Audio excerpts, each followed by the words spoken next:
berkumpul karena cinta. Betul?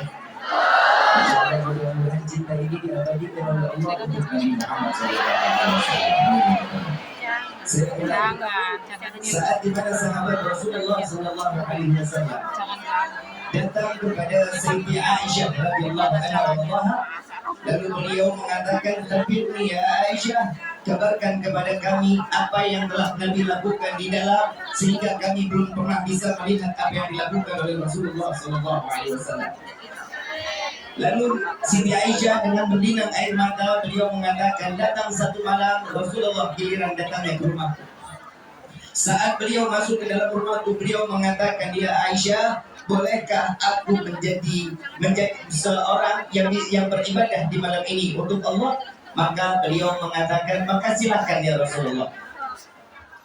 Apa aku adalah manusia yang paling beruntung. Dari masyrik ila maghrib, dari barat sampai ke timur, orang berbondong-bondong ingin dekat denganmu, ingin bersalaman denganmu, ingin melihat wajahmu.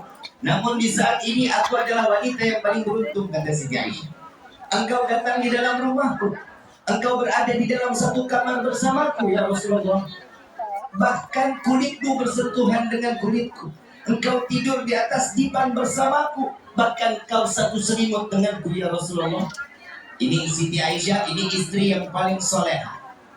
Sampai Nabi SAW, sebenarnya kalau Siti Khadijah dikasih umur panjang, ada satu hadis beliau mengatakan, jika Khadijah belum dipanggil oleh Allah, maka aku serahkan cintaku seutuhnya untuk Siti Khadijah Kubra. Khusus satu istri. Ini kehebatan Nabi Muhammad SAW. Tapi ya apa boleh buat, sebenarnya pernikahan betul, an-nikahu sunnati faman raghiba an sunnati falaysa minni. Nikah itu sunnahnya Nabi.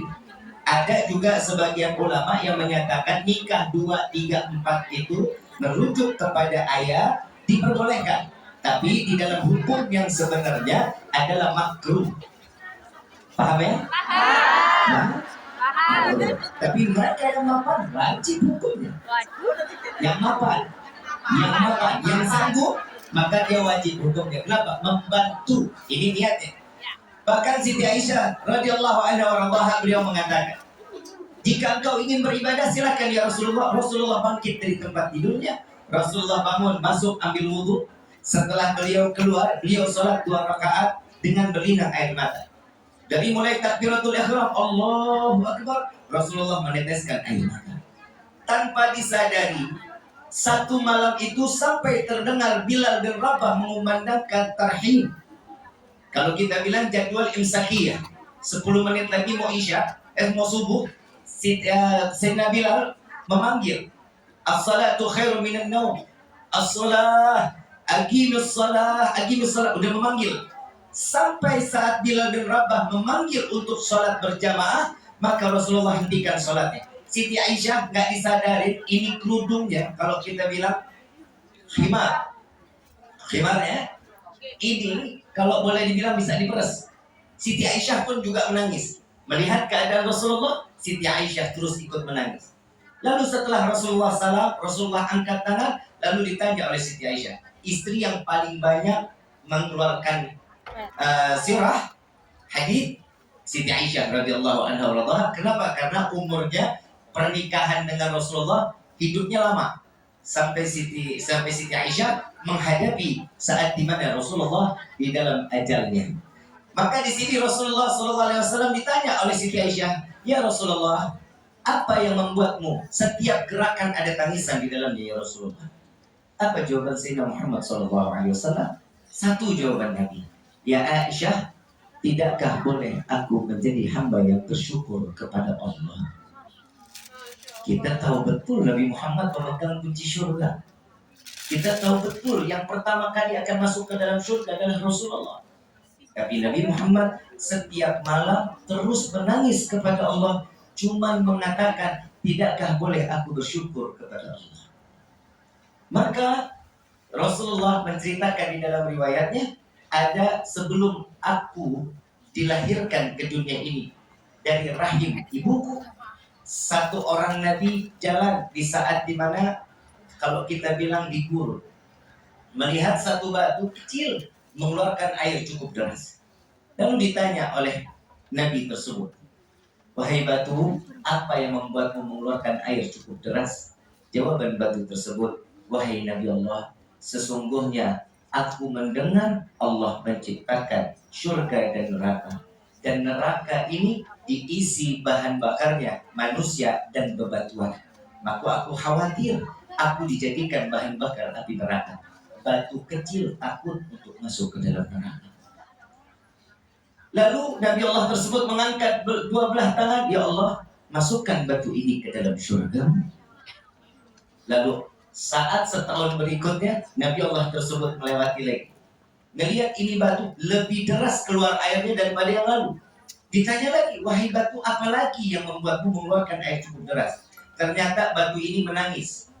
Yang pertama, dia nangis takut untuk dijadikan bahan bakar api neraka. Tapi yang kedua, wahai Nabi Allah, saat ini aku mengeluarkan air mata, aku bersyukur kepada Allah, doamu dikabulkan oleh Allah, dan aku tertulis menjadi penghuni syurganya Allah. Batu bisa syukur kepada Allah. Batu tahu diri kalau dia sebagai hamba Allah. Sekarang saya mau tanya, kita ini hamba Allah apa bukan? Kata siapa? Kata siapa? Kata saya. Kita kan kepedean. Ya. Betul ya? Kalau kita ngaku kita semua hamba Allah. Tapi yang dikatakan hamba oleh Allah di dalam Al-Quran jelas di dalam surat Al-Isra ayat pertama. Subhanalladzi asra bi'abdihi. Maha suci Allah yang memperjalankan seorang hamba. Siapa dia? Nabi Muhammad SAW. Nabi yang dikatakan seorang hamba. Nabi saat dikatakan seorang hamba dapat dua pertanyaan dari Allah. Ya Muhammad, Malaikat Jibril diutus oleh Allah. Wahai Jibril, tanya kepada Muhammad, dia ingin menjadi seorang raja atau ingin menjadi seorang hamba? Saat itu ditanya, wahai Rasulullah, Allah mengizinkan aku untuk bertanya kepadamu, engkau ingin menjadi seorang hamba atau ingin menjadi seorang raja?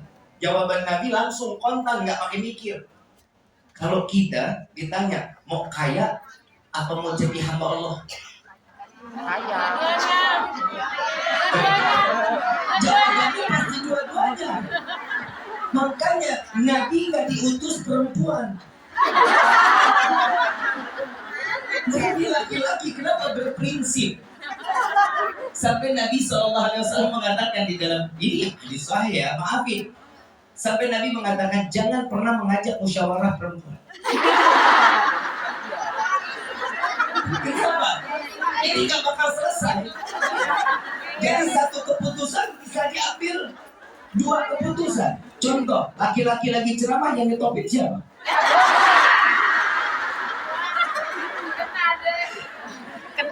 Ayuhal hadirun jamaah rahimakumullah. Nabi SAW adalah seorang manusia yang betul-betul di dalam satu prinsip jawabannya dengan singkat. Saat ditanya oleh Malaikat Jibril, jawabannya satu. Wahai Jibril, sampaikan kepada Tuhanku, aku ingin menjadi seorang hamba. Wahai Rasulullah, jika engkau ingin menjadi seorang raja, itu gunung Uhud sepanjang 7 kilo mau diganti sebagai emas. Gunung Uhud mau diganti emas. Kalau di sini yang ditanya, mau jadi orang kaya atau mau hidup berkah?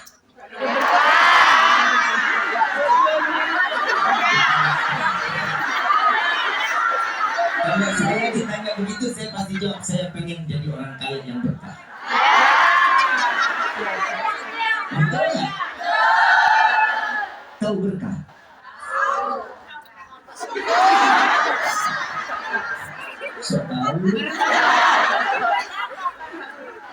Berkah itu tahu cabai? Pernah lihat cabai? Apa rasanya? Seperti hidup kita. Pedasnya bisa dilihat? Bisa dipegang? Bisa jadi apa? Begitupun rasa turun Adam.